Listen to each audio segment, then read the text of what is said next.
લોક માન્યતાઓ અનુસાર જન્માષ્ટમીના મુખ્ય તહેવાર પહેલાં આવતી શીતળા સાતમનું ગુજરાતમાં વિશેષ મહત્ત્વ છે। આ દિવસે વ્રત રાખતી મહિલાઓ વહેલી સવારે ઉઠીને ઠંડા પાણીથી સ્નાન કરી સ્વચ્છ વસ્ત્રો ધારણ કરી ઘીનો દીવો પ્રગટાવે છે। અંકલેશ્વરમાં પણ ગૃહિણીઓએ માતાજી સામે ઘીનો દીવો કરી પૂરા ભાવથી પૂજન અર્ચન કરી પોતાના બાળકોની દીર્ઘાયુ અને પરિવારની રક્ષા તથા સુખાકારી કાજે ખોરો પાથરીને પ્રાર્થના કરી હતી। શીતળા સાતમના દિવસે ઘરનો ચૂલો કે સગડી સળગાવવામાં આવતી નથી। અંકલેશ્વરની મહિલાઓએ આ પરંપરા જાળવી રાખીને એક દિવસ અગાઉ બનાવેલું ભોજન આખો દિવસ ગ્રહણ કર્યું હતું।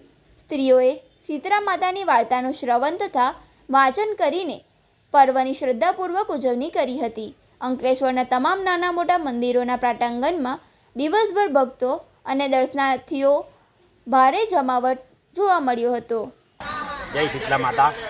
शीतले त्वं जगत माता, शीतले त्वं जगत पिता, शीतले त्वं जगतदात्री शीतला देवी नमो नमः।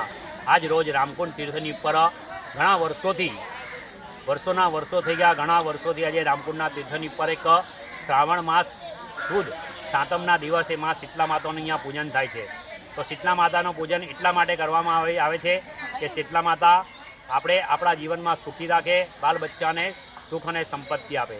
શીતલા માતાને આપણે પ્રાર્થના કરીએ છીએ કે અમારા બચ્ચાઓને તળાશીરા રાખજો। આગલે દિવસે ગરમ જમવાનું બનાવે છે અને શીતળા સાતમના દિવસે દાળું ખાઈને માની પૂજા અર્ચન કરીને માની પાસે આશીર્વાદ લે છે।